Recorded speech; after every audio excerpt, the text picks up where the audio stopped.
Hey everyone, it's Deltron Live, and today I'm going to start my first video in my series of me learning how to use the StarCraft 2 map editor. So first of all, full disclosure, this is going to be my first time ever making a map, ever doing anything with the StarCraft 2 map editor besides opening it up to play custom content. So I've been wanting to start learning how to use the editor and possibly make a map in the future. So maybe after this tutorial series, I'll actually attempt to make a single player map. We'll see how that goes. So where I am right now on the StarCraft 2 website, they actually have some map making tutorials. So these are fairly outdated. These are based off the Wings of Liberty campaign. So I know the editor has changed a bit since then, but we'll see how it goes as we go along. So first I'm going to start with a terrain module. So let's go ahead and click on that. Let's just read. I'll read through some of this. In this 3-part tutorial, you'll get acquainted with some of the many features of the editor, as well as make a small adventure map similar to the first mission in the Wings of Liberty campaign. So it's not going to be anything like nearly as good as the first mission, but we'll attempt it. So we're going to make a starting area where their heroes begin the mission, which includes the heroes themselves, the military base they live and work in, and some surrounding vegetation. Okay, so it looks like we're going to attempt to make this. It looks pretty nice. I'd be happy if it looked half as good as this. But I mean, the main thing of this series is to learn how to use the editor, learn how to use the terrain, the triggering, data editor, stuff like that. So a little introduction. So when we open up the StarCraft 2 editor, the terrain module is the first window that opens up by default.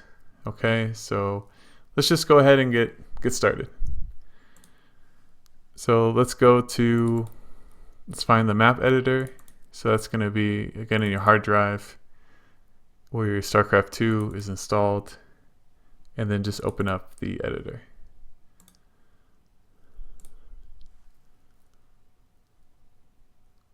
Okay, just wait a couple seconds, and there you go.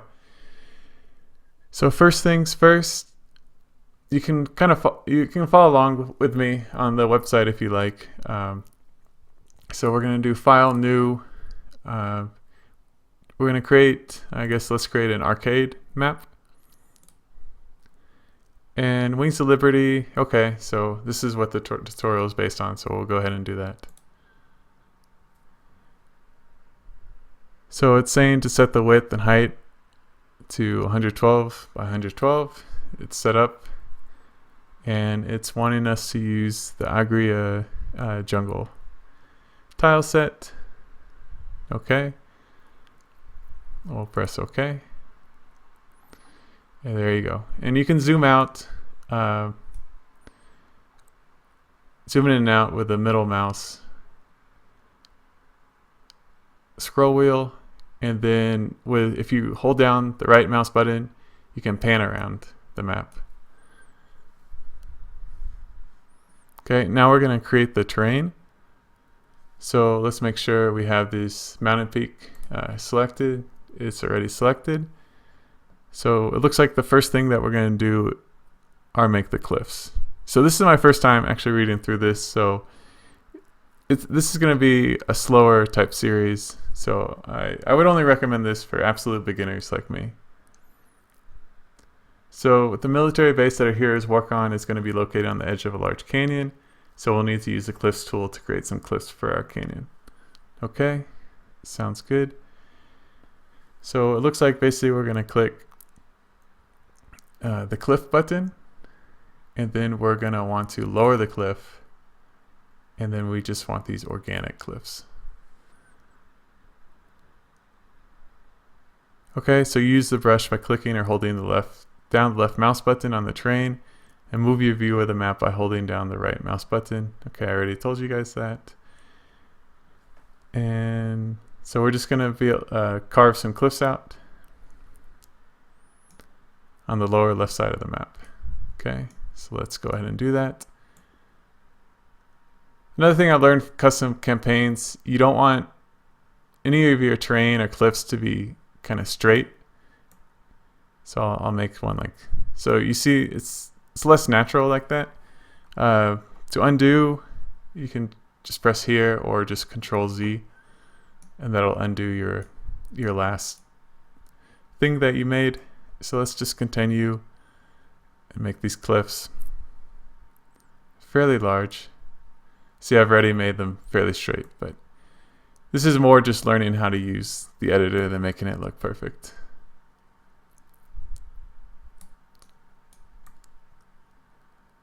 Okay, you can zoom out to get a little better view.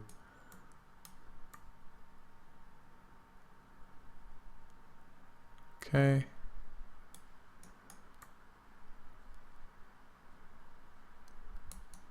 And that looks okay. So let's continue. So next we're going to use the raise cliff operation to create a raised man-made cliff that sticks out onto the canyon. So this is going to be the helipad. So we want to click on raise cliff and then on the man-made cliff. And let's zoom in a little bit. Let's create it about here.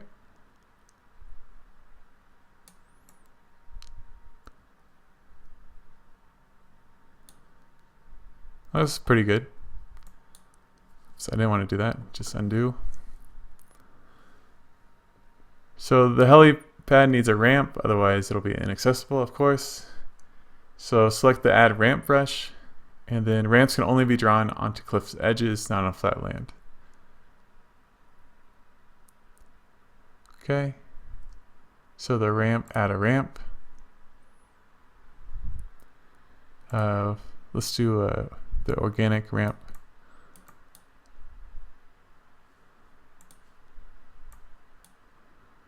Okay, and now we have a ramp.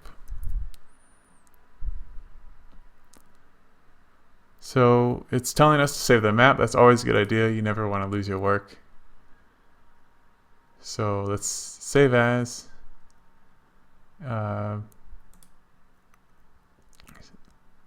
So let's just create a new folder called first map, and then we'll save this as just first test map. Okay, so now onto textures. So now that we have some cliffs, we can get an idea what textures we'd like to place down on our map. So we don't want the entire map to be covered in dirt. That's pretty ugly. So we're going to plant some grass and paste some concrete as well. Okay, so it's telling us to select the texture brush, which is here. And then it's telling us just about the different textures. We're going to use the add texture for most of the texture needs, but feel around to play around with them with the other options. So down below it has three options. Increment, which controls how quickly a texture is painted as you're holding down the left mouse button. Size, which is the radius of your texture brush, the size of the brush. And speed, it just says it works similar to the increment option. That's not very helpful, but we'll go along. So we're going to select the concrete texture and paint it on the helipad and helipad wrap. Okay, so here's the concrete. It's about the right size. And let's just paint it on the ramp so we get some nice concrete.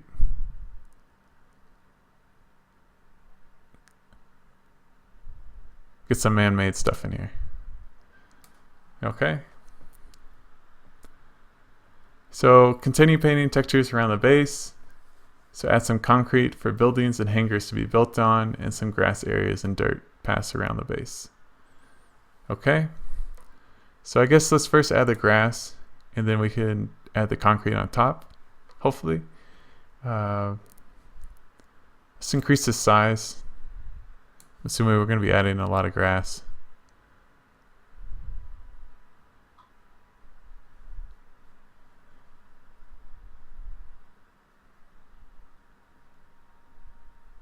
So just paint it in. So this is kind of where your artistic side gets in. When I was younger, I used to like to draw, paint a lot, but not so much anymore.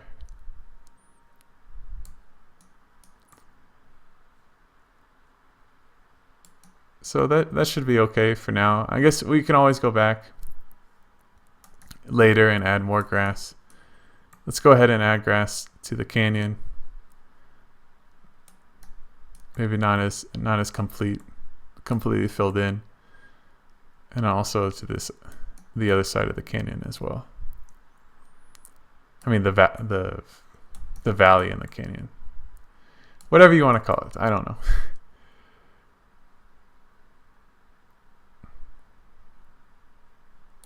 Okay. So let's go ahead and add our helipad. So my setup does not look exactly like it does on the website, but that's okay. Every map is unique. Every person makes their own has their unique style. That's what I tell myself. So there's our helipad. Let's make this dirt road. So we want it a little smaller, so let's decrease the size. So this road, we're gonna have a small path. Let's make this a little smaller. Small path from our ramp to our helipad. Just remember, yeah, you don't really want anything to be straight. Just looks more natural when you have a natural curve to it. And then let's go ahead and make this a little bigger. And then we can add our dirt path.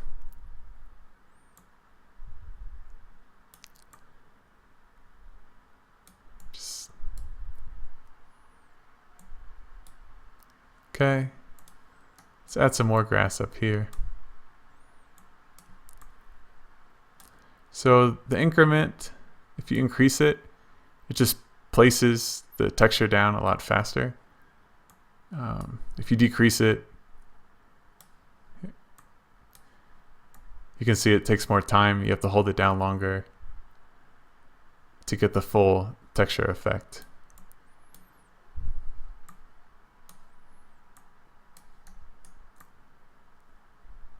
Neat.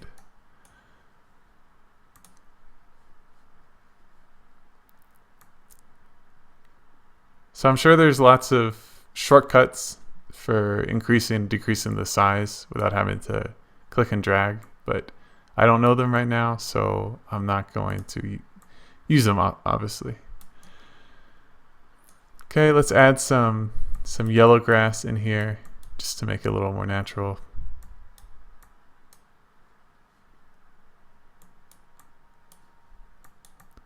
Just scatter it around.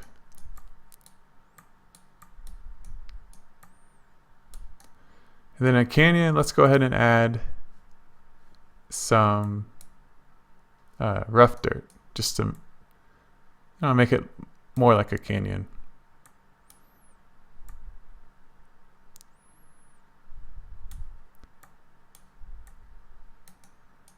Okay.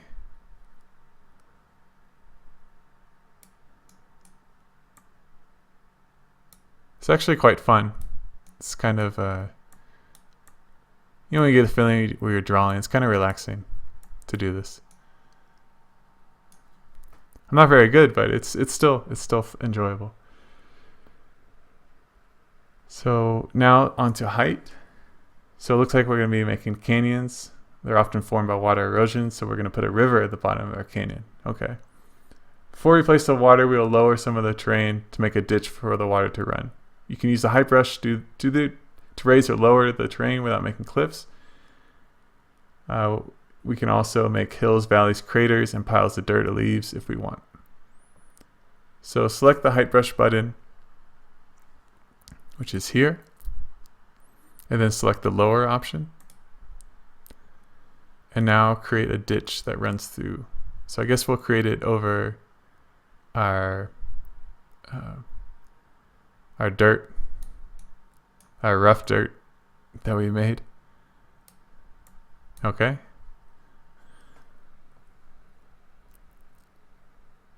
So sometimes using the height brush can leave undesirable sharp edges. We can use a smooth operation to blend terrain height to get rid of jagged edges. Yeah, I guess, yeah, you do see some jagged edges. It doesn't look very natural there.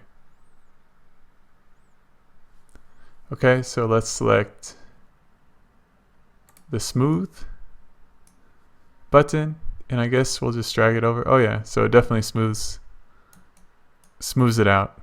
That's nice. So now onto the water section. So we're ready to put water through our ditch. So select the water brush, which looks like the water. So we can only add and remove water. Select the add water operation. Okay. And then place some of the water where we created the ditch in our canyon. So I guess let's place it here. Okay, so it's floating water. Okay, so yeah, it says it's probably floating high above the canyon. To fix this, use the edit water button. And then, so it's at the highest setting. Use the slider to adjust the water until it's sitting comfortably in the ditch and not floating above it. Okay, it's also saying there's many options that you can play around with. We'll just, for now, try to get the water in the ditch. Okay, so there we go. That's cool. So let's press OK. Continue placing water until the ditch is full of water. So I guess, oh, so you can just click and drag and it'll keep adding water at the same height that you had it. That's cool. So let's just, there. Now we have water. So where's Noah's Ark now when you need it? So the road tiles section. So our military base, which is empty right now, is going to be accessible by a 4-lane highway. To make this highway, we're going to use the road brush. Okay, so I selected the road brush. So then we're going to basically put the highway connected to the dirt road that we had it.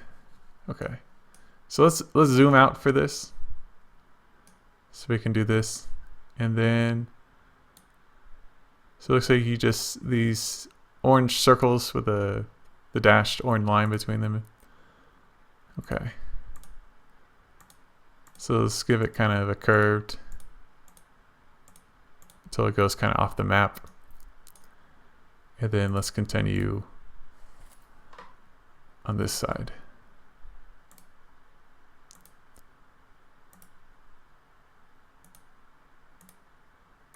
It's gonna be a windy road. Okay, not that windy.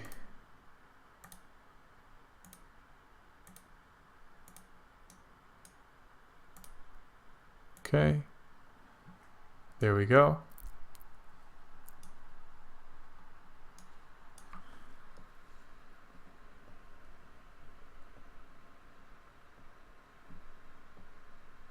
So if you need to adjust your road, you can enter selection mode and adjust the road points. To enter this mode, press the spacebar or escape key.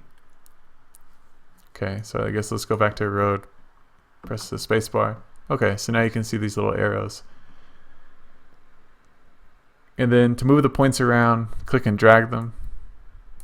Okay, so that just lets you be able to move your road around if you like after you created it. So that's nice. I say our road looks fine for now.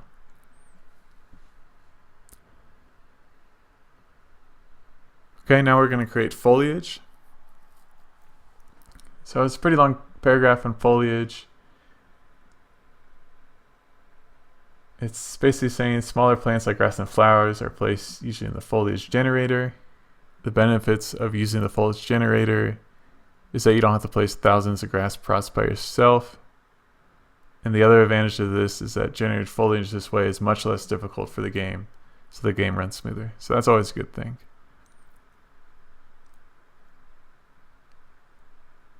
So however, if people that play on the lowest graphics setting they won't be able to see the foliage. This is just important to note, to consider. But I mean, in most cases, you want to create foliage if you're creating the map for others to play, because not everyone's going to have a computer that can only play on the lowest settings. So select the foliage brush, which looks like a tree. Okay, and then it's telling us to go with a density of 0.5. That's what it's set at. And then generate foliage. Okay, so it looks like it created foliage pretty much the entire map. You can see it created more foliage, similarly more foliage on the grass than on the dirt. But it is saying that it did create foliage on our road, which we do not want. So to prevent this from happening, just click the disallow foliage, and then just left click, drag along the road. Okay, you can zoom out. It's not going to be perfect, but you get the idea.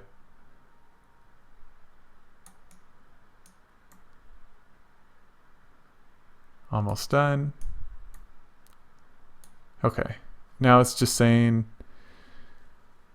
switch back to allow foliage and then generate foliage. Okay, cool. So that basically, it regenerated the foliage for the entire map while disallowing any foliage from our road.